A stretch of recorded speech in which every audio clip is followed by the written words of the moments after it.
Recording in progress. I'll call this meeting to order. Roll call.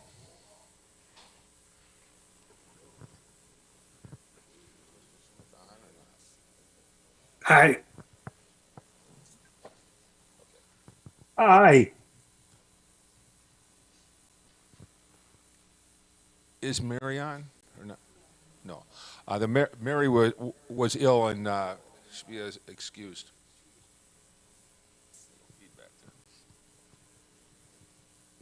Okay. Could we rise and do the Pledge of Allegiance? Mr. Bruce, would you lead us?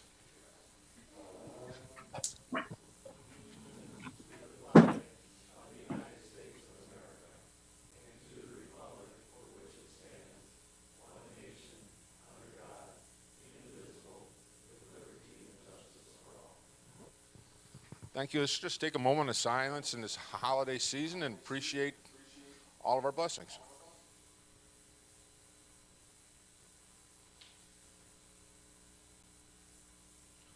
Thank you. Please be seated.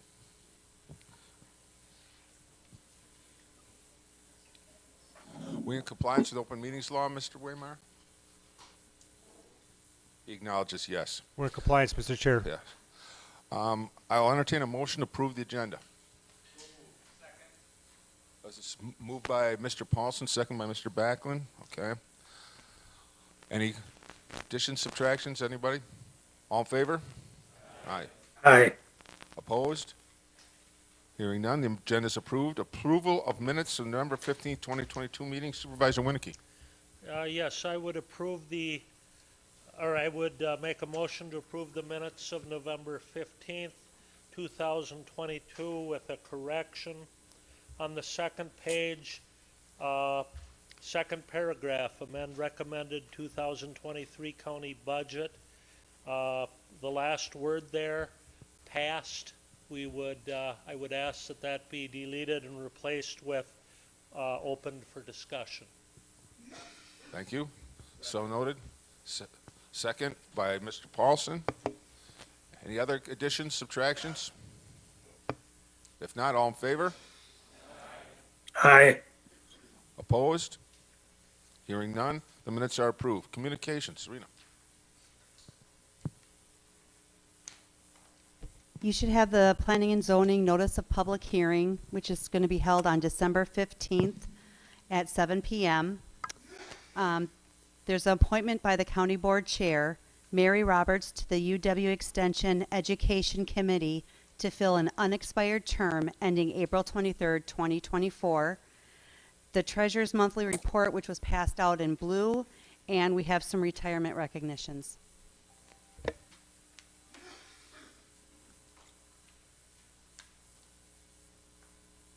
So we have three departments that are represented tonight, and as you'll hear tonight, some significant years dedicated service to Jefferson County.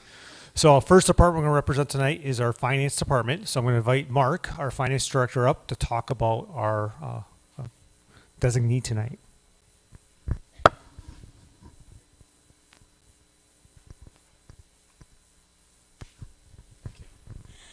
Good evening, everybody.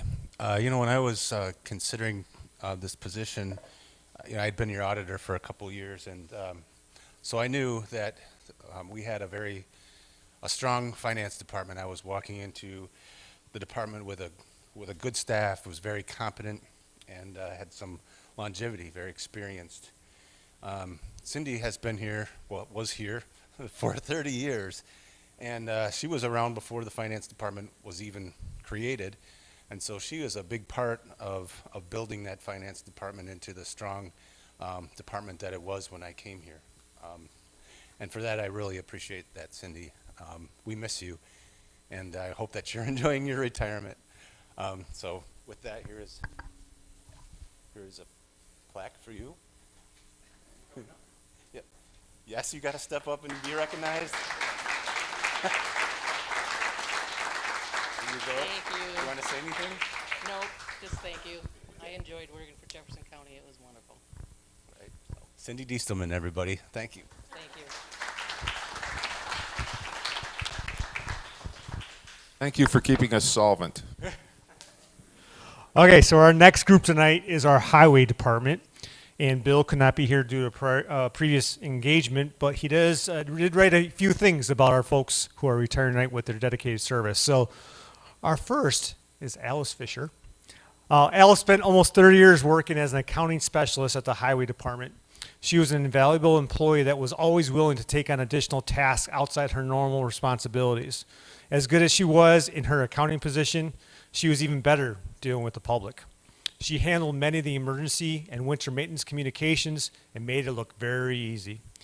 Alice also had a great connection with employees at the highway department, and everyone is very happy for her retirement to spend more time with her hobbies, including spending more time with her family, which it looks like we have a few back there tonight. So Alice, if you want to come up to be recognized for your dedicated time.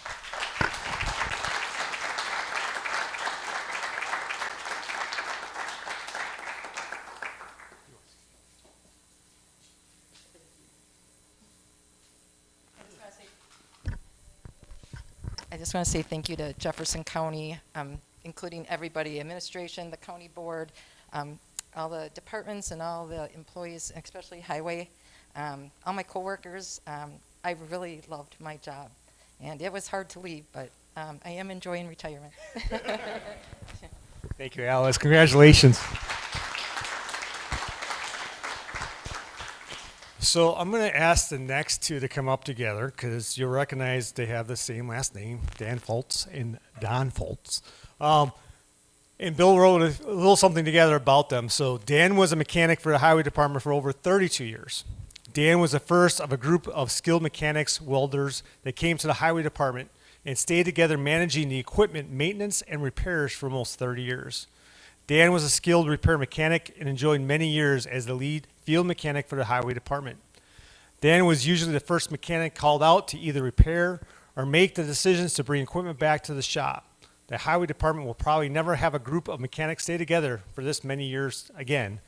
Well, we're happy Dan is retired and enjoying the extra hours. So Dan, if you want to come on up, please.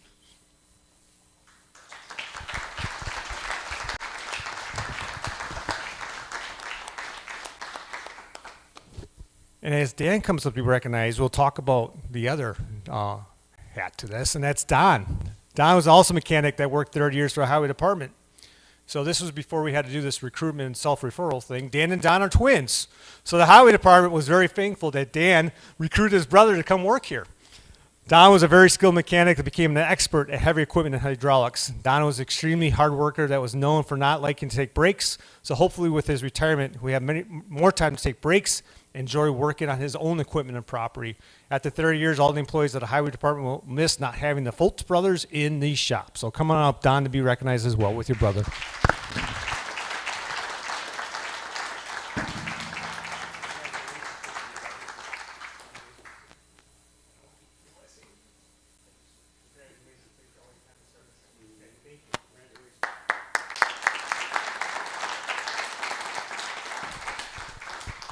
So at this time, I'm going to invite our sheriff up to talk about the next group of retirees that we have tonight from the Sheriff's Department.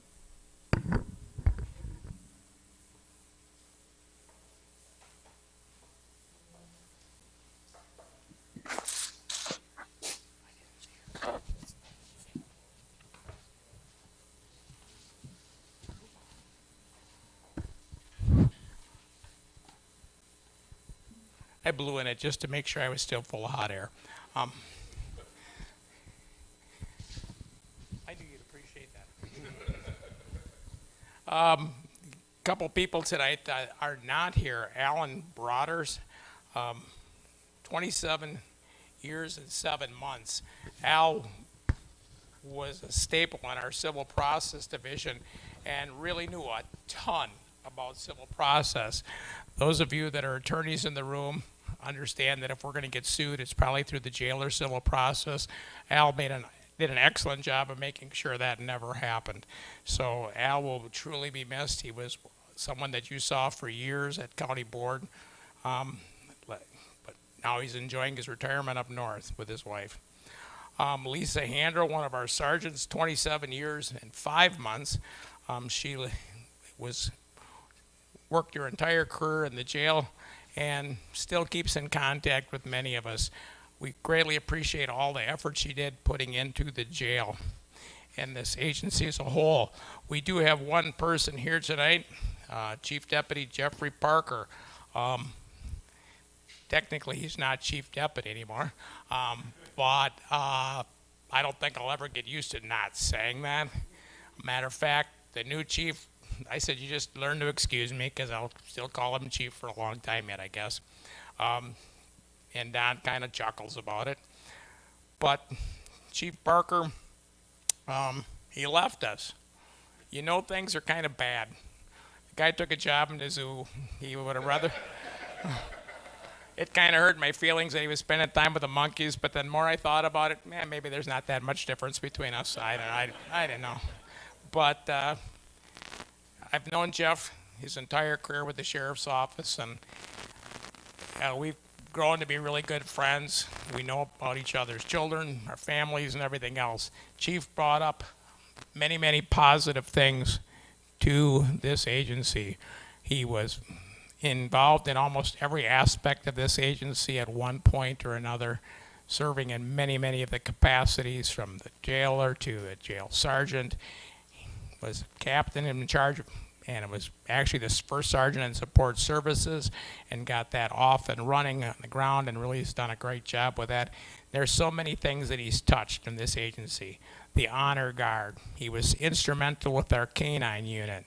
So many, many things. It would be, I could spend quite a while up here, but I'm not going to because I'll get a lot of dirty looks in a short order, I know that. But I want to thank him for all his years of dedicated service. Chief, please come on up and accept this certificate and plaque.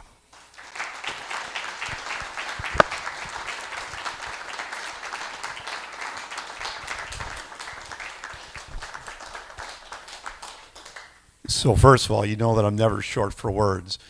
So I told the sheriff a story. 32 years as an employee here, and then a lifelong resident of Jefferson County. 2 weeks ago, I finally got summoned for jury duty. I live in Waukesha County now. Joke's on them. So I want to just thank everybody in this room, because if you saw me on my last day of work, I was an absolute wreck. I could not keep it together.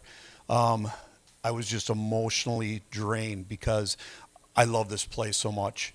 The people, the friendships, from the committee meetings that I sat upon, the board that I've worked with, all of those things were an integral part of my life, and the privilege that I had of serving this community and this county.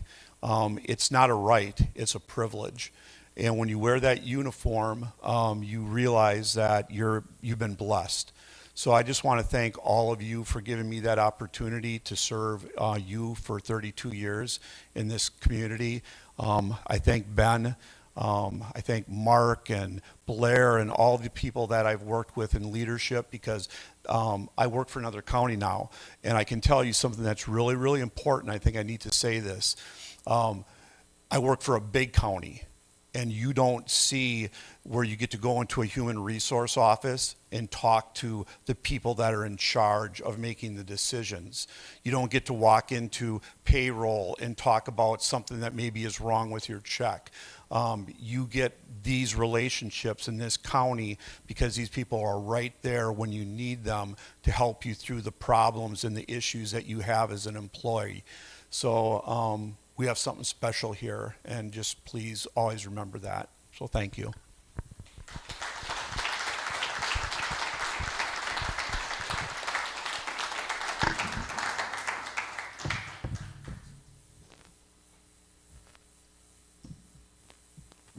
Thank you all for your service. We appreciate it, and happy holidays to you as well.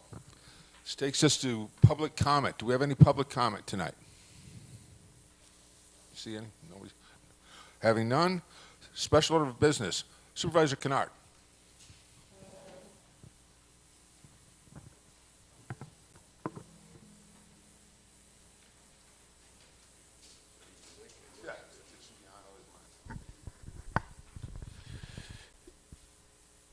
I'd like to introduce Ken Lucht with the Wisconsin Southern Railroad.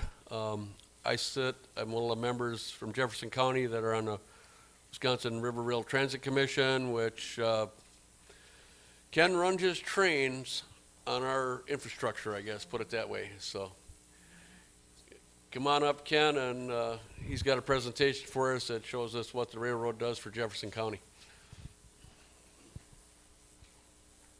Thanks, John. Good evening, everybody, and thanks for your time today. I'm Ken Lucht with Wisconsin and Southern Railroad. It's been a number of years since I've been here, so I appreciate your time. I just want to give you a rundown on our operations, our freight railroad operations here in Jefferson County. I'd like to just start with a brief introduction to our company. Watco is our parent company. And they have 4 different divisions within their company. Transportation, which includes all of our major railroads. We have 46 short line and regional railroads. Watco specializes in short line and regional railroads, not the big international Class 1 railroads. We also have terminal and ports, 72 inland terminal and ports across the Midwest. Switching and materials, so this would be switching contracts with local industries, doing all their switching for them, as well as handling the material, moving the material from rail to truck, or from truck to barge, or from barge to rail, likewise. And then also car mechanical. We specialize in car mechanical all across our country. We're one of the biggest companies that is involved in car mechanical, so every railroad car that you see going down the tracks has to be maintained and certified to a certain specification. This is our global footprint. We are in North America as well as Western Australia. The yellow lines are our short line and regional railroads, and then you see the dots and the squares that marks our terminals, our ports, as well as our car mechanical facilities. Wisconsin is a big growth area for Watco, and I'll talk about that in just a little bit. We serve diverse industries, really anything, any product that any industry or any business wants to ship by rail, we can ship it. Agriculture is one of the biggest commodity groups that we cater to. Chemicals, retail, would be your consumer goods, coal, lumber, automotive parts, as well as automotive all across our country. We specialize in that as well. We're a multimodal company. We're not just in rail, but we're also in truck, river, ocean, air, intermodal. I talked about the transloading, which is material handling and storage, repair and maintenance, as well as our trucking division. And every day we look at, what can we be doing best? And we focus on 3 different principles. Value our customers. Without our customers, we wouldn't have a business. And we value our people. Without our people, we wouldn't have a service. And we want to safely improve each and every day. This is Wisconsin Southern Railroad for some of the newest members to the board. This is about 600 miles throughout southern Wisconsin. We go as far north as Oshkosh, as far west as Prairie du Chien. We go all the way to Milwaukee, and then we go down to Chicago. We have daily service down to Chicago. In fact, we just grew that service about 3 years ago down to Chicago now 3 to 4 times a day. We're moving about 60,000 carloads of freight just on this system that you see, and you might ask yourself, what does that mean? So 1 railroad car equates to 4 trucks, and if you put 60,000 rail cars on our highways and you line up the semis bumper to bumper, it'll take you from Miami to Seattle, Washington. So that's how much freight we're moving on this system each and every year. We have interchanges internally inside the state of Wisconsin with all the major Class 1 carriers, the 2 Canadian carriers, as well as the Western Class 1s as well, the Burlington Northern Santa Fe, as well as the Union Pacific Railroad. Here you can see Jefferson County is served by 2 different lines from Madison over to Watertown. We serve Jefferson County from the north as well as from the south between Waukesha and Whitewater going through Palmyra, and we'll be talking about that in just a little bit as well. This shows our commodity groupings for last year. Agriculture is a big one, corn, wheat, and beans. It's just proximity to the cornfields as well as proximity to Chicago and corn products down there in the harbor. But also minerals and frac sand, I'll point that out. That's another 18% on top of the 33% in agriculture. So that's half of all the carloads, half of the 60,000 carloads would be agriculture as well as aggregates. And so those are locally originated materials used primarily for manufacturing and consumption right here in the state of Wisconsin. So we're pretty proud of that, being a local railroad. We also have other commodity groups, chemicals and energy, which largely would be the ethanol.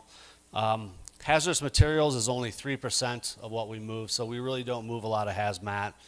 Lumber, forest products, metals would be your finish, your coil steel, as well as your scrap metals as well. Here's where our partnership comes into play. John represents from Jefferson County the Wisconsin River Rail Transit Commission, which is comprised of 10 different counties, including Jefferson County. We contract with each one of these rail transit commissions to provide service to our 21 counties in the state. Overall, across that network that we saw just a couple slides ago. So the system we operate is publicly owned. The land is owned by the state of Wisconsin. The infrastructure is owned by these various rail transit commissions. We also have the Pecatonica Rail Transit Commission, which is southern Wisconsin. So that would be Rock County, Greene County, Lafayette, and Iowa County. East Wisconsin County's Railroad Consortium would be the eastern part of the state of Wisconsin. That would be Milwaukee County, and then counties north of Milwaukee County as well. And then the Pink Lady Rail Transit Commission, which is strictly advisory. That is strictly Sauk County, one county advisory commission. So we work together with all of these rail transit commissions to provide a better service and to upgrade our infrastructure and modernize it. Every year we work directly with John and other folks on the commissions, as well as with Wisconsin DOT, to figure out how we can be doing things better, how we can make smarter decisions and be more fiscally responsible with public dollars. And we do that by adapting our rehab projects, our rehabilitation projects, which we'll talk about that in just a little bit. We do that by focusing our workforce and our contractor services where they're most important. In terms of estimating and bidding, we bid out all railroad projects and highway/railroad projects. And we do that internally at no cost to the project. We do that with public highway or trail projects, non-railroad related at all, or OCR ordered projects. These would be projects ordered by the Office of the Commissioner of Railroads. And of course, we work with DOT on that as well. Then, of course, we market our service. We work with not just Wisconsin River Rail Transit Commission, but DOT and our other partners, public partners, in marketing the infrastructure and marketing our service so that we can bring more freight to our railroads versus our highly congested highways. And then we also have community partnerships where we partner with communities on renewing crossings, shared uses, other corridor, as well as public trails and land sales also. We have some pictures here of some projects that we partnered with the Rail Transit Commissions and the DOT on. The Merrimack Bridge there over Lake Wisconsin, that's about a 100-year-old bridge, and we're underway with a major project right now, a $20 million project to connect Sauk and Dane counties. Over the long term, this bridge has been in failure mode for many years. It did receive a $7 million federal grant, which really helped out that project. And that project should be completed in the next couple years, and it will be ready for the next 50 years of railroad service at today's standards, which is 286,000 pounds gross weight on rail at 25 miles per hour. So another project in Fox Lake, Illinois, I mentioned our Chicago service, which is 3 or 4 times a day. That's our major hub. Chicago is the railroad capital of the nation, and we go down there every single day. We had 4 bridges that were in fear of being taken out of service, so we partnered with 2 of our rail transit commissions to upgrade those structures for the next 25 to 30 years. And then, of course, we change out rail. Much of the rail that we still operate on today is over 100 years old. It's jointed. It's got internal defects. It's about 20 years beyond its useful life. It has to come out. So we change that out with 115-pound continuous welded rail. It's delivered on site in quarter-mile sticks, and it's welded in the field, so it's got no joints, and it will last for the next 100 years. This is an example of some of our projects. When the Wisconsin DOT bought the land back in the late 70s, early 80s, it inherited structures that were badly deteriorated, structures that were almost 100 years old already. Most of those structures were all wood. Back in the late 1800s, they didn't have a lot of steel, didn't have a lot of concrete, so most of our structures were built with timber pilings, and they're friction bearing, they didn't go down to bedrock. So after many, many years, the pilings have been susceptible to decay. They're driving on us, so every load that goes over those structures, they settle on us. So what we've done is we've put together a program to work with our rail transit commissions and DOT to replace them with steel and concrete bridges, which will last another 100 years. And whenever the improvements are made by the state or the commissions, Wisconsin Southern Railroad operates it, but we also maintain these structures to the level that they were built to forever as the asset is there. So we have all full maintenance authority over these structures. Highway rail grade crossings, we have an extensive program. For example, in 2022, we replaced 25 public at-grade rail highway crossings. And so you'll see smooth crossings that are a result of some of our projects. This is something that you'll see to the traveling public. The FRA, Federal Railroad Administration, requires railroads to have blue emergency notification signs at all crossings. So you'll see those in the event there were to be an incident or maybe a crossing signal is malfunctioning. You can always get out of your car and call that number and somebody will dispatch personnel right away. Projects in Jefferson County, we've done extensive work in Jefferson County over the last 5 years and we'll continue to do that. These are pictures of a welded rail project. So on the left side, you'll see the old rail, jointed rail with the continuous welded rail in the ditch. On the right side, you'll see all that new rail that's already been installed, along with a good tie profile. We install about 600 to 700 new ties per mile as part of our projects. And every mile you'll see in total of about 3,500 ties per mile. So this is the line between Waukesha and Palmyra. It's upgraded, it's modernized for the next 100 years now. We also do bridge repairs and replacements on this subdivision, as well as the other subdivision to the north of Jefferson County called our Watertown subdivision. I'll talk about that in a little bit too. We do crossing rehabilitation, like I mentioned, as well as crossing closures. So we do partner with local communities on closing crossings that aren't needed any longer. Some of these at-grade crossings have been in existence for 100 years. They're designed and located at a place that served the purpose 100 years ago, but no longer serve that purpose today. So over the last 3 years, we have closed 3 crossings in Jefferson County: Lowland Drive, 2nd Street, and 3rd Street, or Taft Street in the village of Palmyra. Again, working with the township as well as working with the village to accomplish that, to make them safer crossings, and to return some incentive payment, cash payments back to the communities for doing a voluntary closure. Shipping and receiving by rail in Jefferson County. I mentioned our track to the north, which goes between Waterloo and Hubbleton and Watertown. We do have a number of customers on that line, as well as our line to the south that goes through Palmyra. So in 2022, the commodities that we hauled on both of these lines include aggregate, as well as railroad grade ballast, sugar and vegetable oils for making chocolates, de-icing salt, as well as grain. On the outbound or export side, outbound would be originating traffic that originates in Jefferson County and is moved by rail out of the county and out of the state of Wisconsin. We had about 2,400 tons of rock ballast, so this will be ballast from the Michaels Pit in Hubbleton, and most of that goes to railroads, the Canadian Pacific Railroad, all points throughout the Midwest for making their railroad corridor stronger. And then also Wisconsin Southern gets most of our ballast from the pit in Hubbleton as well. We also moved 16 cars of warehouse machines. This will be our material handling division, moving different types of product from truck to rail. We did that this year as well. And outbound, obviously export would be grain. On the grain side, 350,000 bushels of grain moved by rail out of Jefferson County just this year so far.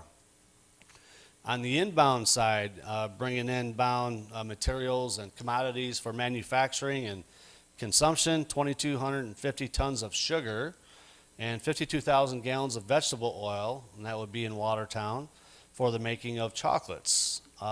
We also brought in 600 tons of de-icing salt to Palmyra for snow and ice thawing out as well. So, you know, business continues to grow, not just in Jefferson County, but also other counties that touch Jefferson County.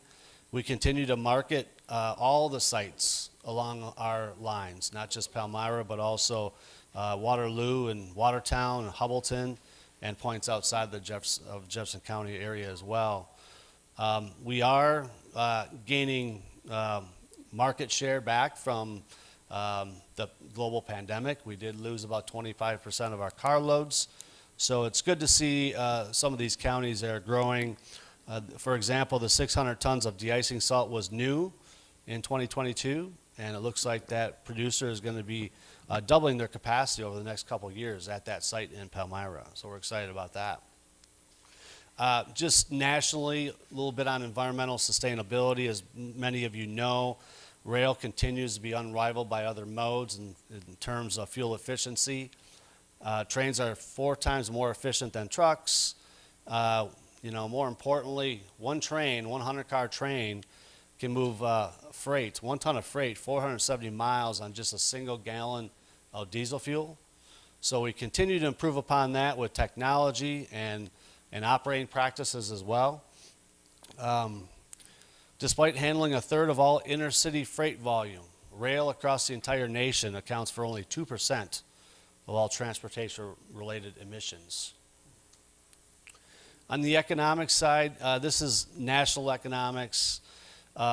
Railroads, I just mentioned, railroads account for approximately 1/3 of all U.S. exports by volume. Today, rail rates are 43% lower in 2019 than in 1981. So this is pushing more volume and making sure that our engines and our freight cars and our service is more economical and more fuel efficient. On the jobs front across the entire nation, we have 167,000 direct jobs associated with the entire rail industry, and with the multiplier effect through supply chain, railroads support another 1.1 million jobs across the country. Just a couple of things here on the economic side here in Wisconsin. We did a study about 8 years ago, and we're in the process of freshening up that study. But we did, actually UW Extension did a study of all the shippers on the publicly owned railroad system. They surveyed them, and they found that all the customers that we serve, they employ about 35,000 jobs across the 21 counties that we serve, and they produce $1.7 billion in labor income annually, and then almost $6 billion in industry sales each year.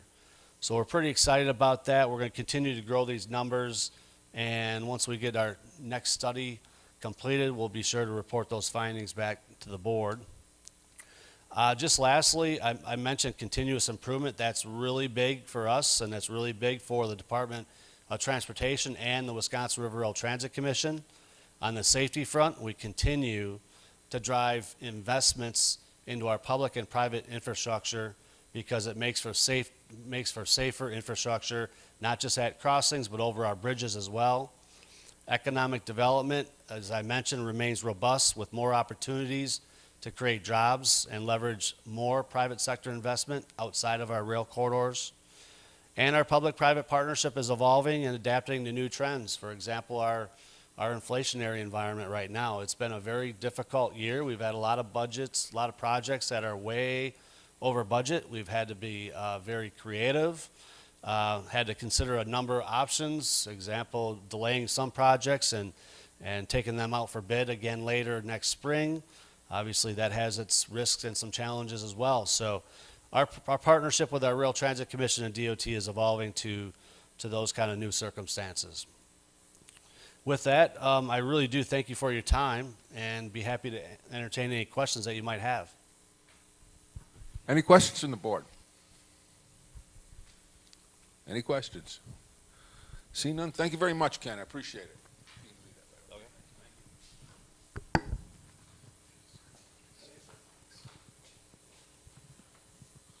which takes us to annual reports. Item A, administration. Mr. Waymeyer. Thank you, sir. So I know you all got done listening to me talk the last few months a lot. So we'll kind of keep this short and sweet to some points, but my goal tonight was really kind of focus on things that I might not talk to the whole board about often. Maybe it's more focused on certain committees, so you're aware of some of the things that the department has done, but also kind of looking ahead to the future. So the first thing is budget. You all thought we were done, but for many of you, as you've been along the process, we talk about this being a year-round process and getting back feed from the board and staff going forward. But really, things have to continue. And so a lot of fiscal staff, especially this time of year, comes really busy as they're kind of looking at the closeout things that have to be done and preparing things for the future. One thing we continue to emphasize is we know we're going to have some continued challenging budgets ahead of us as we look at the challenging needs for the various resources that we do have. When we start talking about projects to how do we pay for looking at raising costs for salaries to commodities, those are all going to be coming together that we have to look at for the future. So right now, our next steps, besides the closeout, is preparing for our carryover process. For new board members, what will happen in roughly March board meeting is we'll come with you with some various requests that have gone through finance and myself from departments of funds that they did not spend, or in some cases it's reserved specifically for a purpose or restricted for that purpose. You will then formally in March amend the budget, and that those dollars are part of the appropriation process to be used for 2023. The other thing we also prepare for is reviewing what was that 2023 process, and a lot of it's geared towards the calendar. And we always try to look at lessons learned, where some things that slowed us down a little bit or things that we need to communicate better with the board and the staff. And so typically in January and February, we'll work with the finance committee with staff, and we'll start prepping for the 2024 budget and developing what does that budget calendar look like. And March, we're off and running. Typically the first things in March is we're looking at personnel changes. This may include requests for additional staff, to reclassification process, et cetera. And we also begin the process for re-looking at capital projects coming forward for the next few years. The other thing is we look at budget ahead as we engage with the board. You're going to hear us talk a little bit more about strategic planning, but really how do we focus with that with our priority budgeting process, and what does that look like for the future as we allocate resources. And the other fun thing that's ahead of us is the state budget process. Talks are already beginning to occur to the west of here, but as the new legislator is sat and the committee's formally formed and the governor releases his budget, there will be greater engagement process, and we'll be asking for some guidance from the board of helping us set priorities and things that we'll advocate for. As you look at the staff, many of us have statewide organizations when they look at things that they're looking for as part of this process. So the feedback from a policy consideration of the board will be important with part of that process as we prioritize potential asks with the state and engage with our legislatures as well. Some of you might know under the administration department is actually our CJCC and treatment courts. Now we call ours the Community Justice Collaboration Council. Many other counties have called it the Criminal Justice Collaboration Council. It's just a little bit of play on words of where our policy-making body really thought that organization was going. And that body is really made up of a lot of the key people in the justice system. DA's office, it's chaired by a judge. Dr. Morris is representing the county board. We have probation and parole. We have some from human services, health department, law enforcement, corporation counsel, child support, a whole array of people, nonprofits, a hospital system there, Opportunities Incorporated, Literacy Council, really talking about how do we look at things for the future. This also then, as a result, oversees our treatment courts. We do have 2 treatment courts in Jefferson County. We have an alcohol treatment court, which really focuses on post-convictions, OWIs. And then we also have a drug treatment court, which is set up a little bit different, potentially with some deferred prosecution things in place, with the ultimate goal of let's get treatment instead of putting people behind bars and find the best result. Now, I will tell you the DA, when it started with Sue Happ and then Monica Hall, along with law enforcement, the line becomes drawn when you start talking about dealers and things like that. They don't typically have that opportunity to look at this program going forward. We continue to look at continuous quality improvement. The committee actually just looked at some improvements and changing how our phasing plan is to look at the results. If you're interested, we actually have a graduation tomorrow. And I think Chair Nass has been to a couple. And I know a couple others have as well, but it's always a nice event. And when we have graduation, we will have one of our Supreme Court justices will be a keynote speaker. So it'll be at 1 o'clock in Judge Brantmeyer's courtroom. So if you have an opportunity, you could hear some of the stories of what they went through. It takes well over a year to get through the program. And folks have failures, and they also have some great opportunities. But in many cases, you're going to see some people who had some great lessons and become productive members back with what we're trying to do. As you may recall, at the last board meeting, we did receive an enhancement grant to our treatment court programs. I'm proud that we have one of the highest allocations to help us run these programs in the state, so something positive to look at. The CJCC itself had also appointed a sub-data committee where we looked at various factors that were kind of clogging the system and things that could be improved upon. And one thing that was jointly determined between the defense side to the prosecution side, the law enforcement to the court side is we have OARs, or Operation After Revocation. In many cases, just trying to get folks to understand how do you legally get your driver's license back. And so we connected with a program that is supported in our libraries to bring resources to help people walk through that process so they're no longer getting tickets as they're trying to get to work and childcare and things like that, but finding a legal way to be driving and pay the dues that also roll back as a result of that. Our data says we're talking thousands of cases. Sometimes it's 2, 3, and 4, because if you don't pay your first, guess what happens? You get a second, and then you get a third. And if you look at the court time and what that impact is, it's a lot. And so I think we looked at this as kind of being almost a low-hanging fruit program to try to really get people back out there moving forward.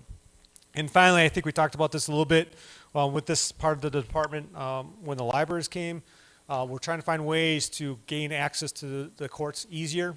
And part of that is using technology. And so Judge Brantmeyer, working with the state court system, was able to get some specific technology that Fort libraries and Watertown libraries are utilizing to help, specifically in juvenile cases, to get access to courts, but it can be used for a variety of other topics too. Building projects, everyone's favorite. It's going on right now. And if you got to see the tour, you see a lot of progress. And you went in today, and you'll see walls are going up and a few other things taking place. We do have other capital projects going on in 2022 that's really been focused on what we call the South Campus. It's really our Health and Human Services campus over here. I'd say we're probably about 90–95% done. We have a couple long lead items, supply chain, if you can imagine that, related to some of our electrical components, but a lot of things such as the bathrooms being adjusted, to some of the HVAC systems, et cetera, that call for in those projects have been taken care of. Also, the Fair Park is part of that capital projects too. They're hopefully going to be turning on their new system online here very soon.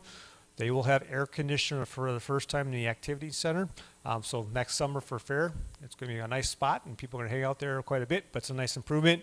As part of other dollars that went into this, we also got a tourism grant that Amy and her team put together. So a portion of that's going to help pay for those improvements as well. Courthouse project and jail project. Every day you see something new going out there. For the most part, I feel pretty comfortable. We're on schedule. A couple things we got to catch up on the outside, but hopefully after the Christmas holiday, you're going to see some new steel being erected on our additions. The parts that have been renovated, we literally have stud beams being reinstalled already, new duct work, new piping, et cetera, all going up. So we're pretty happy where we're going. Some of the next things we're planning for, besides the audio-visual contract you'll be seeing talking about tonight, we are doing some conversations about furniture and looking at what that looks like and prepping for what that needs for the future to get that ordered. And the other thing is we're already prepping for phase 2 next fall. Because we need to work on the logistics, especially in the jail where more construction is going to be taking place. But the biggest thing is almost every department is going to be moving as part of that move. You'll have folks moving back in from their temporary spaces back in. You have folks within the courthouse moving to the new space within the courthouse. And then you have some departments moving out to some of the existing space we have. So we're going to start preparing that dance of what that looks like so it can be as smooth as the smooth out process it was for the most part. We talked a lot about the broadband and communication projects. We've kind of finished up this last year, some final things we had to do with Bertram, who we received almost $1 million grant for our fixed wireless system. And it also was part of our coordination with our updated communication project. Our communication project is almost towards the end. It was delayed a little bit longer than we had hoped. We had hoped it had been live earlier, about 3 months ago. We had to work on a site between Waterloo and Watertown to make sure that connection was solid. We're in the midst of testing right now. So literally during the day right now, there's a device that's going out to test every square mile. And then they're actually going inside buildings right now as well to make sure the system works. The other thing that's happening, it's been going on for about 3 weeks because I can tell in the morning when I get all the emails from the various chiefs, we're checking to make sure how the paging system is working because that's also a key component of this project to make sure our volunteers in firefighter and EMS have the paging system that works because in some cases it had not worked as well as we had hoped. And so we're hoping to have substantial completion by the end of this year. We will be doing another drive test next summer. And I say leaves on. Literally, we want to make sure the leaves are on the tree to make sure the system can penetrate through those leaves in hard to reach places as well. So right now, obviously, we don't have leaves on the trees. And then obviously, we talked a lot about the grants we got, almost another $5 million between the two projects. Just kind of really proud of the team that we put together there. That it was 2 of the top 10 applications for the last round of broadband grants. So, and then you're going to see a lot of work going in 2023 from both our contracts, but also many of you probably have read TDS is going to many of our communities to expand their services as well. I ran the commercial a few meetings ago about Discover Wisconsin, really some of our strategic marketing campaigns in year 1. What I'm showing is just a lot of the things that we're trying to do is focus on live, work, and play in our location here in Jefferson County and how that works in terms of a great place to visit, a great place to live, a great place to work, and everything else that is in between as we look at it for the future. And so we've really been focused on that quality of life aspect and how that ties into us being in the Midwest and regional marketing where we try to focus on these items going forward. So year 1, with the initial things that we have done, we have had close to 550,000 impressions. So from, I guess, the social media lingo is that's the fact that someone actually has seen it and they track that data real time for us. Almost 200,000 views of various things from our online TV show to digital shorts talking about dining in Jefferson County to the various sports that we have going on to Eberts, who did a program up in Exonia about egg business going on. Engagements is just a matter of using newsletters and things like that to reach out. We had close to 30,000 podcast downloads for a couple of our episodes. It's one of the higher rated podcast downloads they had. And then there's almost 225,000 email contacts with Jefferson County's name in it. Again, trying to drive traffic back to things that we're trying to do. They don't have our TV ratings yet, but they expect based on what they're seeing, is we should be close to the average. Is about 230,000 people have seen eyeballs on the regular TV, have seen this. Our full episode will be being done again next spring, so we're going to try to really promote that better than we did this last time. And we're prepping for year 2 and 3. A lot of that stuff has already been shot. And working with our communities and bringing that team together, we're really focused on using some of the raw material so our communities, businesses, et cetera, can promote what's going on in Jefferson County.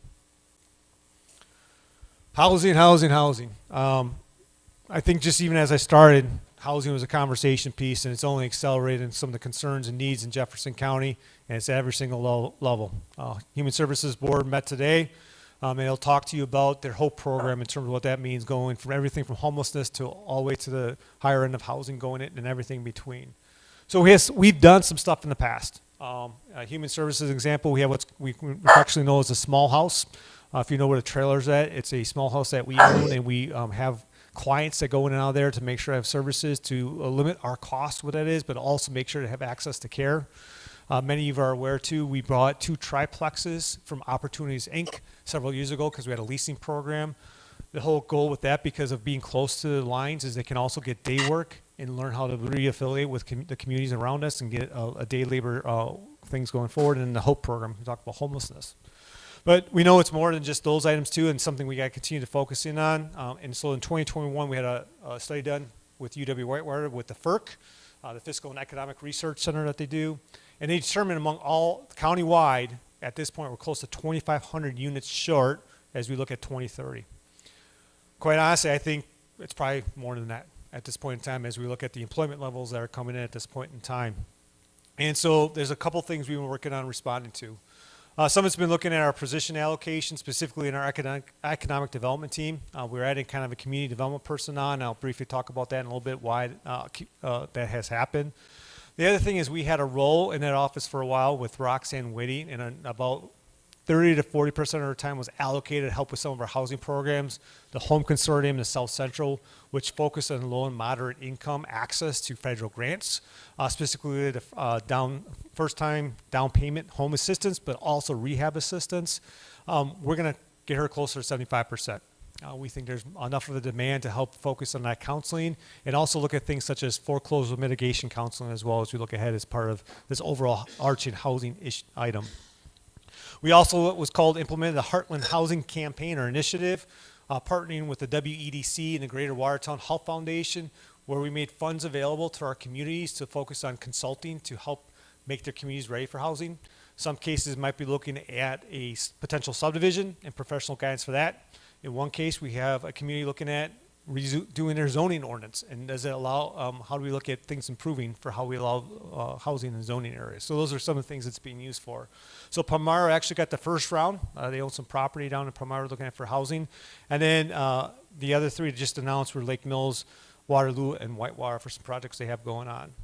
The other thing that's being worked on right now on a weekly basis is working with Watertown Health Foundation and some consultants with the Hope Capital Group and Moving Out, is to look at tools countywide that we can look at to help with the housing crises that are going on. Specifically, we have some ARPA funds that kind of been earmarked for this going ahead in the future. And so we've been really doing a lot of research to look at what is the right fit for Jefferson County and the communities to meet these demands and growing. And so we've been talking to various groups and we're looking at other partnerships with expressed interest in this moving forward with the intention of having a housing summit in May. And then finally, I just want to talk about a few things miscellaneous. So the first thing is the economic development. I briefly talked about this in the budget address. With transition from Vicki Pratt leaving the organization to Deb, it was a pause for the private and public sector to look at what do we do there. And one of the biggest things related to should we just be traditional economic development or a lot of it focused on community development. And then when I say community development, it's talking about housing, it's talking about quality of life, it's talking about marketing, so we're moving those things forward. We've had our first official loan with a revolving loan fund, Pete's Tire down in Fort Atkinson. Took one of our first loans. We've been working on what that looks like because when this loan program was initiated, it was about 1% money coming to us from the banks. The rates are a little bit higher now, and so we want to be good partners with our 5 financial institutions to look at they're not losing money on this deal. So we've adjusted those loan rates, and we have a couple potential items in the hopper. 3 years ago, roughly, the county works with various clinics in the area. 2 medical clinics, specifically one in Watertown, and one that was located in our building at the Health and Human Services campus, along with a dental clinic. And this is really was focused on those who didn't have insurance or didn't have the money to pay for it in low and moderate income. And that model was changing. And so 3 years ago, those entities all merged into one that we help support. And there's a lot of staff that's been part of that with the idea of creating a sustainable model. Part of this was moving towards what's called a federally qualified health clinic.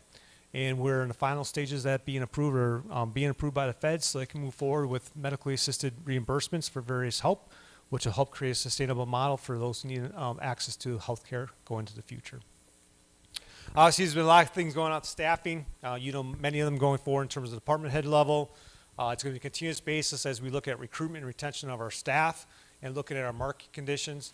I know we're seeing some of the areas around us. I'm going to use Dane County as an example. They just released their cost of living. It's 9% going into next year. So we got to continue to focus as we look at the future of how do we remain competitive and as we recruit and we retain our staff to do many of the great things that are going on. Looking ahead, this is one thing I made sure I put on there, Mr. Chair, but really focus in on issues related to EMS, helping with MAVIS, which is a mutual aid box alarm system, and how that ties to our dispatch system. And then I always want to promote the U.S. News Healthiest Communities designation. I just say that because you look at the investments you all are supporting, and the needle's moving in a positive direction. A lot more work we have to continue to do, but getting put in that group of people shows that we're making a lot of positive impacts across the board, whether it's the human services group, to environmental considerations, to law enforcement in there, to our parks and recreation programs, to economics. And so a lot of things we all do on a day-to-day basis helps impacts what that needle looks like. And finally, is strategic planning, and we're going to be kicking this off. And I'm just using this as a reminder because it's on your agenda, but I'm going to make a time to announce it. We want to do education session before the county board meeting in January at 5:30. Our goal is to talk through what's in the current plan, also what's in the comprehensive plan, and prep what the future looks like as we plan the next strategic plan. So, Mr. Chair, that's all I have.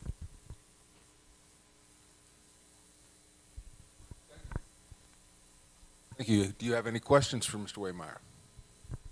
Questions or comments? See none, thank you, Ben. That takes us to emergency management. Ms. Holcomb.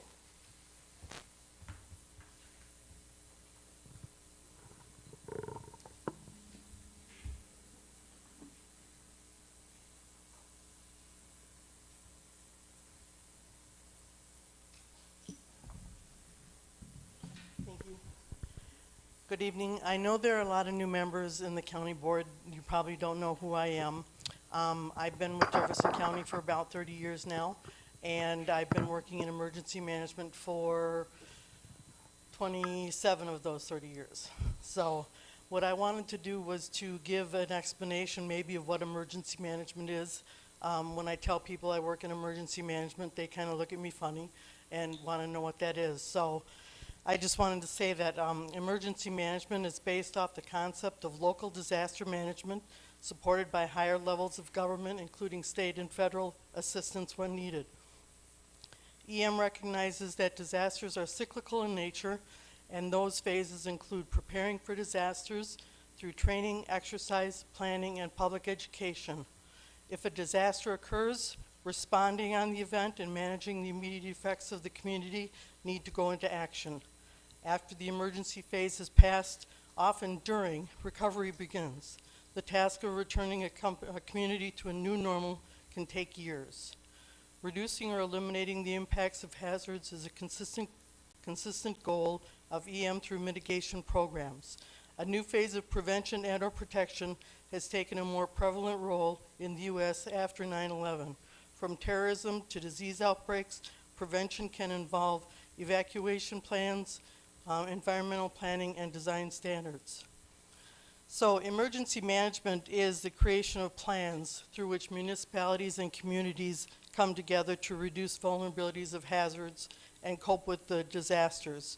Emergency management doesn't divert any type of a disaster or emergency, but what we do try to do is we try to improve the outcome and the result of that disaster as far as our recovery efforts are concerned. 2022, we've gone through a very active year. We had COVID. Emergency management worked with hospitals, first responders, long-term care facilities, getting them personal protective equipment, organizing and supplying them that equipment. We had not one but 2 outbreaks of avian influenza. So that was something different. Both turned out to be the first of their kind that DATCAP has ever dealt with, both including complicated and unprecedented responses. We had the 2.75 million chickens, and then we had about 156,000 pheasants and 28,000 chukars, which is something like a pheasant. So I provided you a copy with my annual report. I understand, you know, one line doesn't necessarily mean one line. It usually means a lot of months of improvement or months of work. So I appreciate you taking a look at that. And then I wanted to appreciate the continued support from Administrator Waymeyer, the county board, the sheriff's office, who provides me a lot of support and great assistance, to my Law Enforcement Emergency Management Committee also for their support and guidance. Thank you. Thank you, Donna. Any questions for Donna? Any questions? See none, thank you very much, Donna. And lastly, medical examiner Nicole Tesh.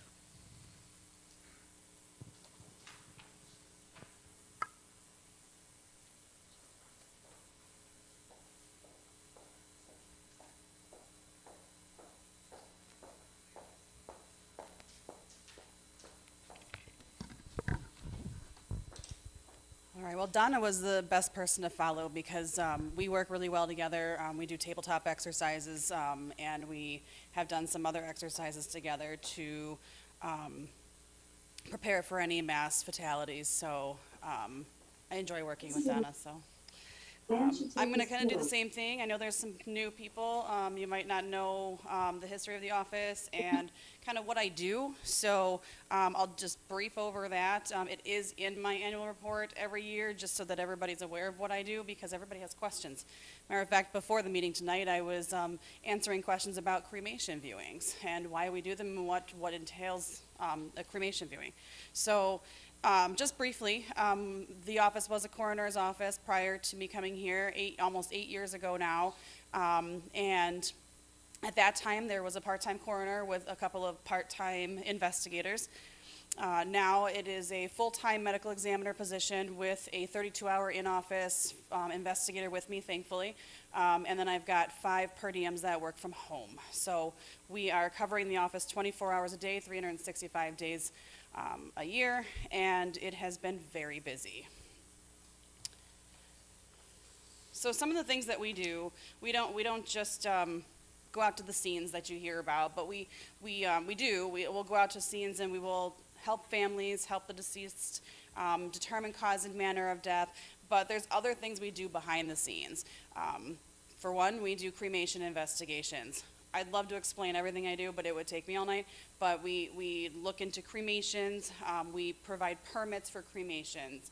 We provide permits for disinterments. I sign death certificates. We identify deceased. We also notify their legal next of kin, sometimes in person, sometimes over the phone, depends on where they live. We provide courtroom testimony because we are qualified as expert witnesses in court. We also determine the disposition of unclaimed decedents because sometimes they just don't have family. So a few years ago, I had brought up to Ben that I would like somewhere for them to go. And so we purchased an above-ground crypt that is a beautiful crypt up at Potter's Field. You can go visit it. It's really peaceful up there. And we have our unclaimed indigents in there safely. And we also do community outreach and education as well to our local agencies, police agencies, hospice agencies, just to kind of keep up on our policies and procedures and just to make sure the communication is there. So I'm doing my 2021 annual report, so because the statistics are a little bit behind, it's been taking about anywhere from 4 to 6 months for me to get the autopsy and toxicology reports back because of the increase in cases, overdoses, suicides, people who don't have doctors, people dying young and not knowing what happened. All of the cases that we've been sending into our lack of pathologists. Unfortunately, if we have 500, we need almost 1,500. So we're trying across the nation. Everybody is shorthanded. So with that, the highlights of 2021 were amending some of my policies and procedures to kind of reflect what Milwaukee County is doing and other counties as well. Milwaukee has been a parent company, I'd say, to us because they are the National Association of Medical Examiner certified, so they operate on certain guidelines. And so discussing that with their leads, we tried to mimic their policies and procedures. And so we've amended ours, whether it be temporarily or permanently, to kind of reflect the newer trends in how we're doing autopsies, which autopsies we're doing, which ones we're just drawing toxicology specimens and such. We've also organized and participated in the suicide prevention and awareness events that we have. So I am the co-leader of the Zero Suicide team. I'm very passionate about that. We meet once a month, the second Tuesday of every month at 8:30 in the morning to discuss the events that we may have or ways to prevent our suicides. We also provide, like I said, education to outside agencies so that we can kind of keep up with what's going on with our local law enforcement as well as our hospice agencies and hospitals. And we still provide our mutual aid to our counties, so sometimes we have to help out Dodge or Walworth or even Waukesha County with cases, and they do the same for us. So some goals that I had for 2022 were to begin paperless filing. I was tired of paper, so we want to scan in all of our past files from 1950s through now, but we also wanted to make 2022 completely paperless, so everything is already scanned in. So we only have to go from the 50s to 21. So we've started that. It's going to be a slow process. Some of the papers are delicate. Some of them are x-rays that are really large. So slowly we're working on those. We want to minimize our storage needs a little bit at least, before we get into our new space. It will have enough space to accommodate our files, but I'd like to at least get some of the files uploaded before that. Another goal was to train the part-time in-office investigator on some of the duties that I do to relieve me of those duties so that I could do my actual duties that need to be done. I'm going to continue to co-lead the Zero Suicide Team and participate in awareness events. We will do, one of the fundraisers we did was at Marco's in Watertown. Marco's had, I approached them and they had said that they wouldn't mind doing it on a random Tuesday night. We went out there and partial proceeds had gone to our team so that we could spend that money on doing other things, such as, which I should tell you this next year, but I'll tell you now. This year we were able to apply for a grant. I was alerted to a grant by one of our Zero Suicide Team members, a parent of a child she lost, that we could have a wrap on one of our local law enforcement's vehicles. So instead of doing a full wrap on the car, like some of the other states have done, we did on Jefferson. City of Jefferson has it on their back windows, and it has our 988 hotline on there, and I believe it has our human services line on there too. So just kind of getting the word out of, call if you need help, and I just think that's great seeing that driving around town. So that's just kind of some of the things that our Zero Suicide Team does. Also, I wanted to begin the process of starting back up the child death review team. There's a couple of reasons why we hadn't done that. It stopped a couple years ago. When Elizabeth came in, it was kind of a whirlwind after Diane retired from that position in the health department, and we just couldn't keep up with the demands of the team, but then COVID hit. And there was so much for the health department to do, and in addition to my office, that we decided to put it on hold. And finally now, since things have calmed down, at least in my office, I'm able to go ahead and chair the CDR and start up those reviews, thankfully, because we have quite a few that we could review, unfortunately. And then we'll continue to provide the education to our outside agencies. We usually do presentations or just kind of sit down and have a powwow. We did it with State Patrol last year just to make sure that we're on the same boat, when we're doing investigations in the middle of 94. And then we'll continue to provide mutual aid to our surrounding counties. I have a great relationship with Dodge County, so we're frequently sharing things, and if I'm going somewhere and he needs something, I'll help him, and vice versa. So statistics, again, up to 2021. We had a couple of more cases than we did the prior year, so we had 696 cases reported to us. That includes going to scenes, that includes nurses calling us for patients who have died under hospice or at the hospital, and that also includes our cremations, because some cremations are not necessarily a case that we're called on, they're just literally for cremation purposes. It's up slightly from the year prior, just by about 8 cases. 2022 is looking about the same. It's not slowing down by any means, but I'm not finding any real trends. I always break it down by the month. Pat did that, and I kind of liked it, because you can see how many cases you had each month. It's a pain in the butt to go through my database and do that, but I really like the way that you can see what happens each month. But again, I don't really see any trends. It's not just because it's December do we have an increase in cases, or because of July being hot. There's really no trend that I can find. We've gone up and down in our scene investigations, whether it's less than last year, but it really depends on if the people were transported to a hospital. So are we going to a home, are we going to a hospital, where did they make it to?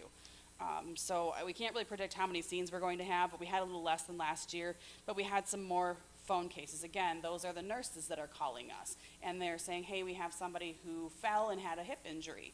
Those are reportable to us, falls. And then we did do some mutual aid for the surrounding counties, and that fluctuates as well.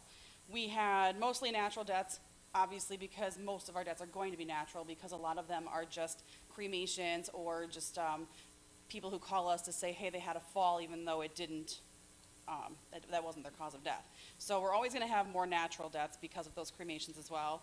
Our accidents and our suicides were down. Accidents include falling and fracturing your hip, car crashes, overdoses, and then our suicides were down by 5. Unfortunately, this year they're not getting any better than that. We're trying. You know, we get out there with our awareness events, but depends on how many. It just depends on the circumstances. We had 1 homicide last year and no undetermined. We don't like undetermined deaths because we like to be able to tell our families exactly why their person died. So undetermined really bothers all of us. Our drug statistics. Our total drug-related cases were up by 1, so we had 16 drug-related cases in 2021. I think we're at that right now that are confirmed, so we still have several that are waiting on toxicology. So the drug deaths are definitely picking up. How I have it broken down is all opiates, and then heroin, fentanyl, and their analogs, cocaine, and methamphetamine. They're the most popular. Of course, there's other drugs in there, such as oxycodone, lorazepam. There's more, but these are the most popular at the moment.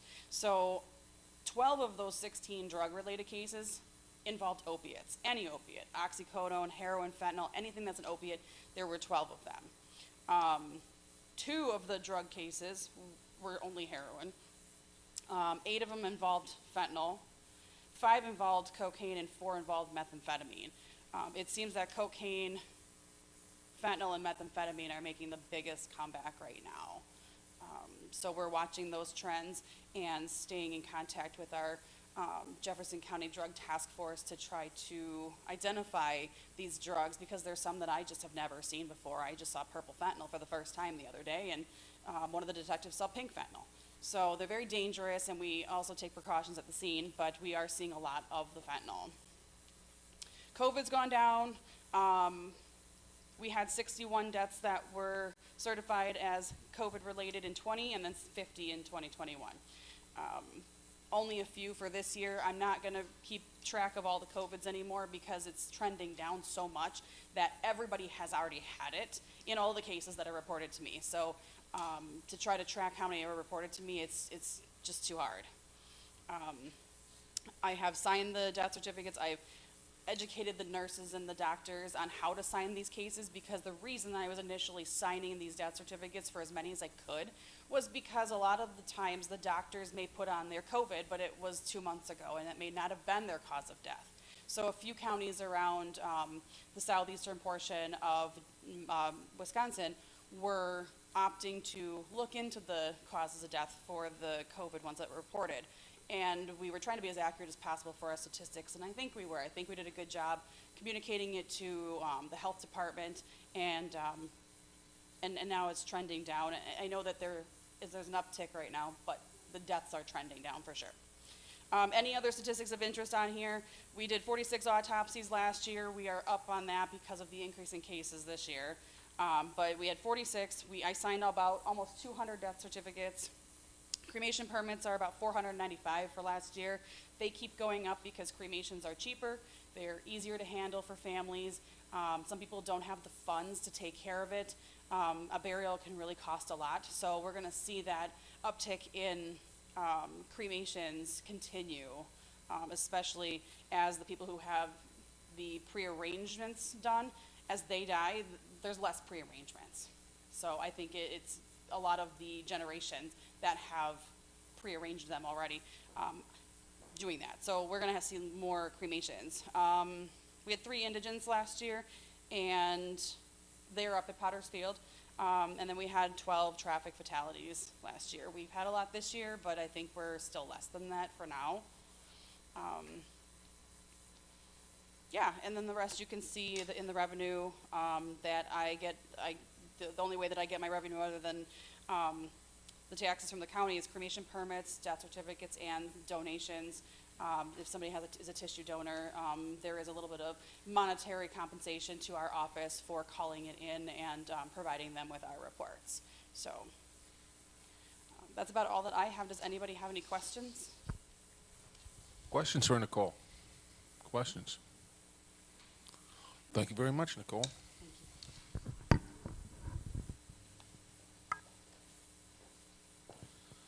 This takes us to committee reports, resolutions, and ordinances. Building and Grounds Committee, resolution awarding bids for audiovisual equipment for courthouse, sheriff, jail project. Supervisor Backlund. Do we have a number on that? 60. 60, thank you. Awarding audiovisual equipment bids for the courthouse, sheriff, and jail project. Jefferson County continues its work towards renovating the courthouse, sheriff's office, and jail. A key area of emphasis is to ensure that this project meets current and anticipated future technology needs, to include audiovisual needs. Design engineers as a subcontractor to Potter Lawson and Pro Audio as a consultant to the county have been working with staff, the state court system, CCAP, and the 3rd Judicial District, which has administrative oversight of Jefferson County courts, to determine the county's audiovisual needs. The audiovisual bid package was published on October 20, 2022, and consisted of a base bid and 20 alternative bids. The base bid included requirements for the courts, including the courtrooms and the hearing rooms, jury deliberation rooms, larger jury assembly and training rooms, the county boardroom and adjacent conference rooms, and the sheriff's office dispatch center, emergency operations center, and roll call and patrol room. The alternative bids consisted of 7 alternative bids for office space, 9 alternative bids for conference room space, 1 alternative for a room scheduler, and 1 alternative for an extended service contract. This project has been budgeted to be funded through carryover funds allocated towards this project. A total of 2 bids were received and were opened on November 4th, 2022. Upon review of the bids, staff made a recommendation to the Building and Grounds Committee at the November 8th, 2022 meeting to postpone action until additional due diligence could be completed for its next meeting on December 5th, 2022. The full bid tabulation is provided in Exhibit 1, attached and incorporated hereto. Upon review of the bids, the county administrator recommended to the Buildings and Grounds Committee and Finance Committee to accept the following bids. Base bid, Alternative 1, 6 units. Alternative 5, 1 unit. Alternative 7, 2 units. Alternative 8, 1 unit. Alternative 9, 2 units. Alternative 10, 1 unit. Alternative 11, 1 unit. Alternative 12, 1 unit. Alternative 14, 1 unit. Alternative 15, 2 units. Alternative 16, 1 unit. Alternative 18, 1 unit. Alternative 19, 1 unit. And alternative 20, 1 unit, for a total cost of $2,376,061.87. Further, the county administrator is authorized to install infrastructure at priority locations at a price not to exceed an additional $50,000. The bids were considered by the Buildings and Grounds Committee on December 5th, 2022, which recommended approval by a vote of 4-0. The Finance Committee also considered these bids on December 7th and recommended approval by a vote of 5-0. This resolution authorizes the county administrator to enter into a contract with AVI-SPL and accept the base bid and proposed alternatives. Fiscal note. The original budget for the audiovisual equipment was $1 million. This resolution will increase the budget for this item to $2,426,062. Additional funding sources for this item has been identified as follows. $400,000 of interest income from the investment bond proceeds, $375,000 of funding from the American Rescue Plan Act, $216,000 from fees received from Bug Tussle for the guarantee of a $20 million of revenue bonds issued by Fond du Lac County, and $435,061 of combined carryover funds from 2022 General Fund operating results and projected contingency. Administration and Finance will continue to work with the Finance Committee to identify other alternative funding sources in order to minimize the impact to this project. I move to accept this resolution. Who is the second? Second, by Supervisor Lindell. Discussion, questions? Supervisor Martin. Thank you, Mr. Chair. A question I have is the fiscal note delineates where the funds potentially could come from.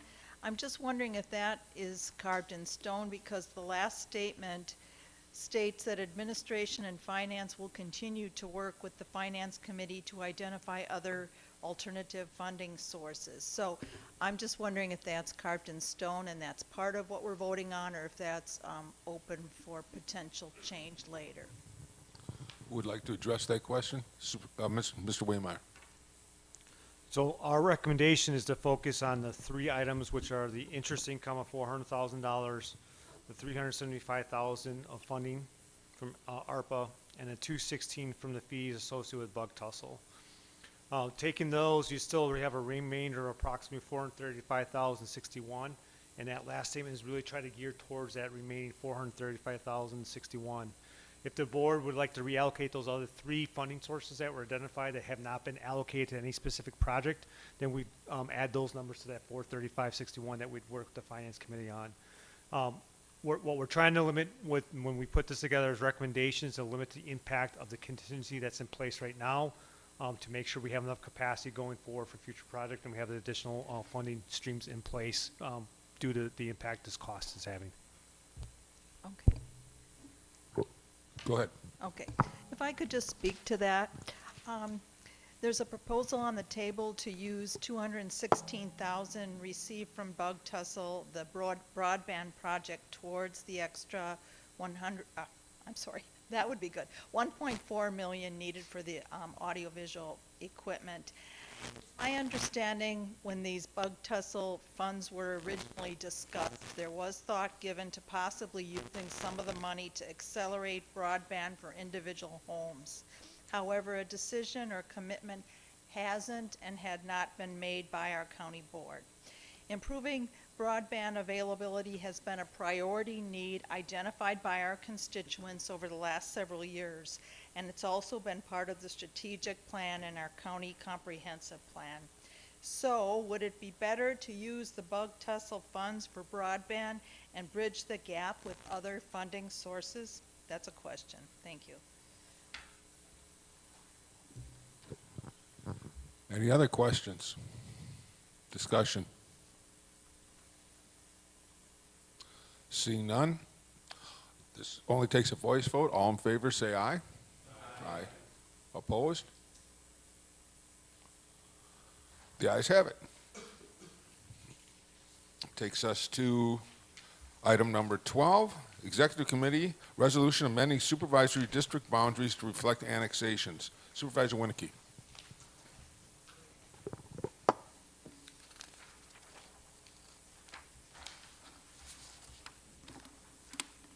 I believe that would be 61, correct?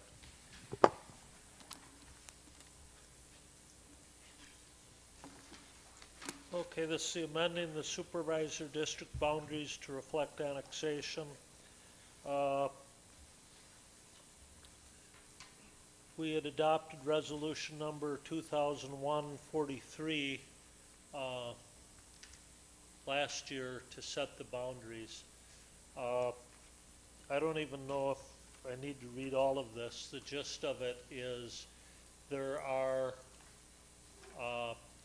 some areas that were annexed by municipalities, and it's our intent to keep largely, whenever possible, city supervisory districts in the city and rural ones in the rural areas, primarily because it keeps the clerks from having to set up additional voting ballots and the like.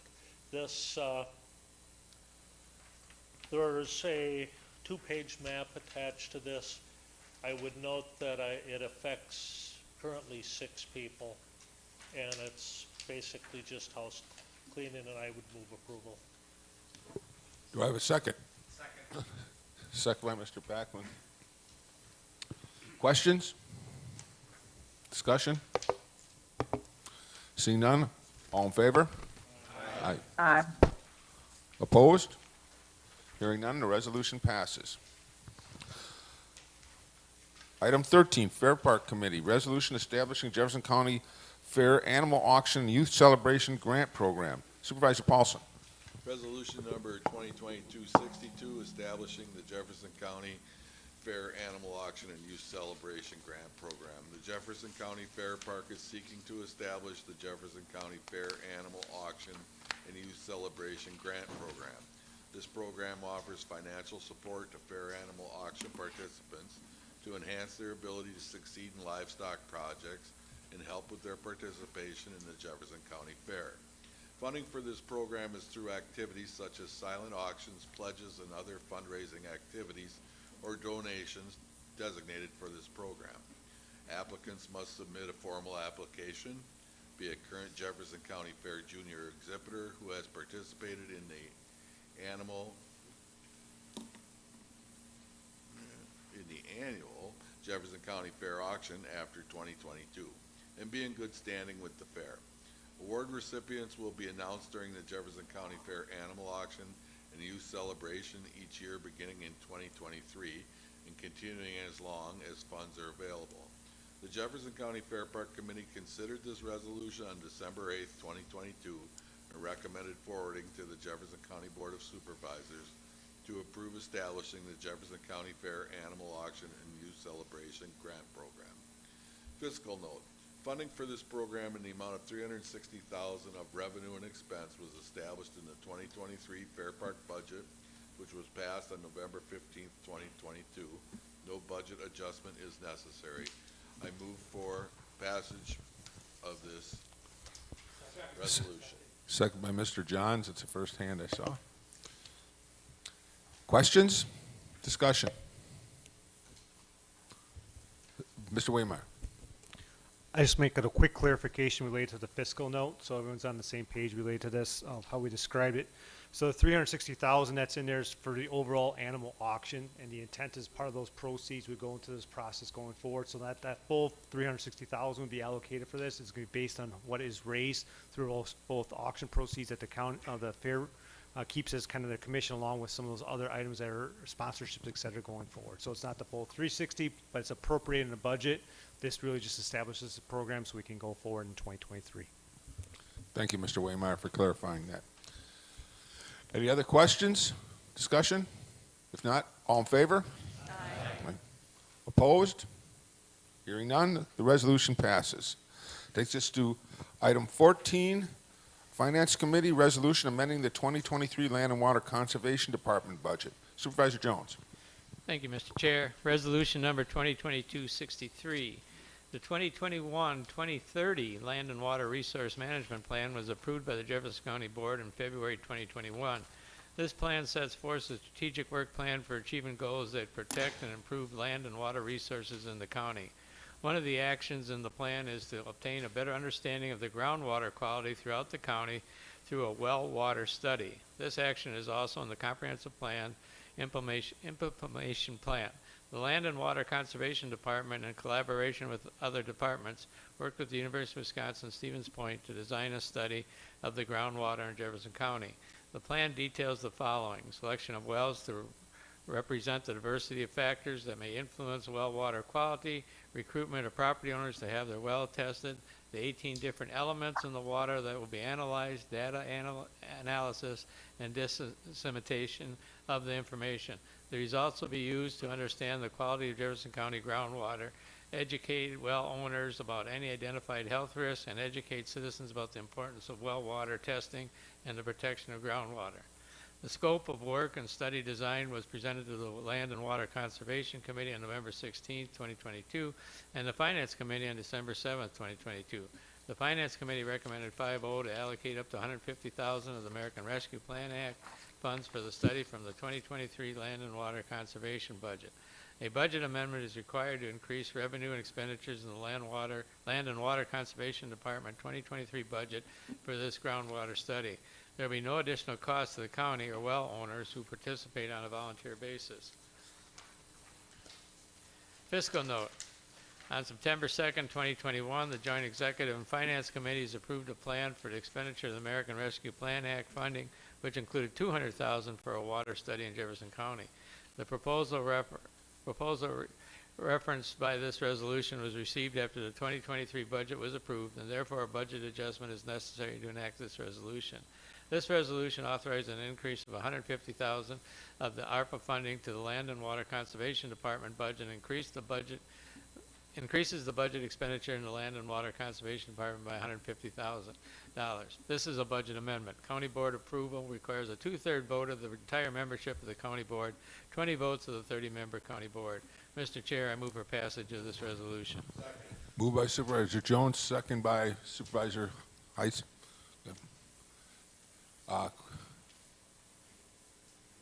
Turtle Heights. Saw her hand up first, was looking that direction. Questions, discussion? Yes, I have a question.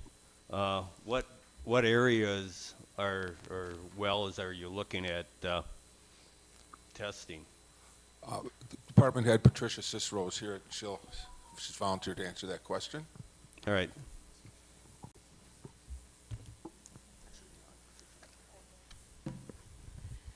The question was, again? What different areas? The study is meant to look at well water in unincorporated areas, so it won't be doing cities. So throughout the entire county. Right, because the cities are done, and then you've seen like the EWG studies, correct? I know the cities have protocols that they have to follow according to the DNR on sampling methodology and reporting, so they won't be included in our study. Okay, but all the members here that live in cities, they should go on ewg.org and see the arsenic that you're all drinking. Lead standards, most of the cities don't. I could read them all off, but everyone can look this information up themselves.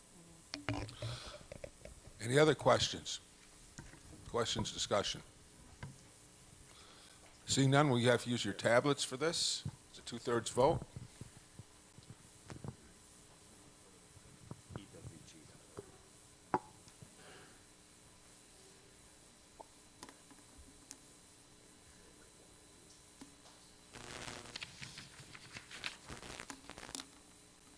Supervisor Herbst, you're muted.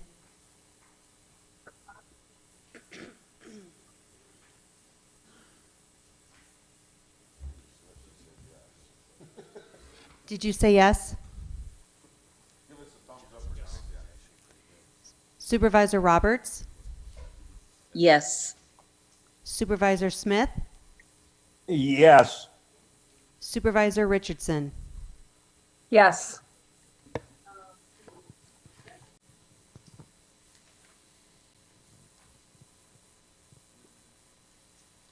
$29 yes and 1 no. The resolution passes. Item 15, Planning and Zoning Committee. Supervisor Jekyll. Report to the honorable members of the Jefferson County Board of Supervisors. Jefferson County Planning and Zoning Committee, having considered petitions to amend the official zoning map of Jefferson County, filed for public hearing held on November 17th, 2022, as required by law pursuant to Wisconsin statutes. Notice thereof having been given and being duly advised of the wishes of the town boards and persons in the affected area, hereby makes following recommendations. Approval of petitions as listed, dated this 28th day of November 2022, Lane Paulson, Secretary. And it moves us on to ordinance number 2022 16. Amending the official zoning map. Whereas Jefferson County Board of Supervisors heretofore been petitioned to amend the official zoning map of Jefferson County, and whereas petitions as listed were referred to Jefferson County Planning and Zoning Committee for public hearing on November 17, 2022, And whereas proposed amendments have been given due consideration by the Board of Supervisors in open session, now therefore be it ordained that Jefferson County Board of Supervisors does amend the official zoning map of Jefferson County as listed here. I move for adoption of this ordinance, Mr. Chair. Second. Okay, second by Mr. Paulson. Or Mr. Kennards. Go. Questions? Discussion? Seeing none, all in favor? Aye. Opposed? Hearing none, the ordinance passes. Takes us to appointments by the county administrator. Thank you, Mr. Chair. By authority invested in me and under sections 59.18, parent 2, parent C of the Wisconsin statute, I respectfully request a confirmation of the following appointment. Mr. Lyle Wustenberg to the Sheriff's Civil Service Commission for a 5-year term ending January 1st, 2028. I respectfully request confirmation of this appointment. Second, moved and second by Supervisor Morris and Supervisor Brogler. Questions? Seeing none, all in favor? Aye. Opposed? Hearing none, the appointment is made. Appointments by the county board chair by virtue of the authority vested in me under section 5954, parent 8. I hereby request confirmation of the following appointments. Supervisor Anthony Gulig to the Historic Sites Preservation Council to fill an unexpired term ending April 23rd, 2024. I move for this confirmation. Second by Morris, several seconds. Thank you very much. Questions? Discussion? All in favor? Aye. Aye. Opposed? Hearing none, the appointment is approved. Takes us to public comment of a general nature. Is there any public comment of a general nature tonight? That takes us to announcements. Any announcements? Supervisor Martin. Actually, I had a public comment. Okay. This evening, our emergency management director spoke a little bit about the avian influenza. This particular strain of avian flu that is circulating is much different than the one in 2015. It's more resilient, more unpredictable, and more virulent and deadly to wild birds, backyard birds, and commercial flocks. To date, more than 53 million birds have died in the U.S. as a result of H5N1, which is the current virus. This surpasses the bird deaths in the U.S. in the last big outbreak in 2015, which involved a different virus. Within the past week alone, outbreaks have occurred in 11 states. This H5N1 strain, which has at least 3 variants, has also infected about 12 different species of mammals, including coyote, fox, mink, possum, raccoon, and skunk. A number of people have also become ill this year from H5N1 virus, including a gentleman in the UK that kept ducks in his home, a worker in Colorado that was helping depopulate an infected farm, 2 workers this fall in Spain, and a 38-year-old person died in China within the last few months. A couple of quick action steps. If you keep any backyard bird, 1, 3, or 5 or more, make sure your registration is up to date with the Wisconsin Livestock Identification Consortium, what's also known as WLIC. Registration is required by law. The WLIC system helps prevent disease spread, animal health, as well as human health. It protects animal health as well as human health. We have been hearing a little confusion about this registration system. If you register your birds, that does not mean your birds will automatically be culled or killed if there's an outbreak nearby.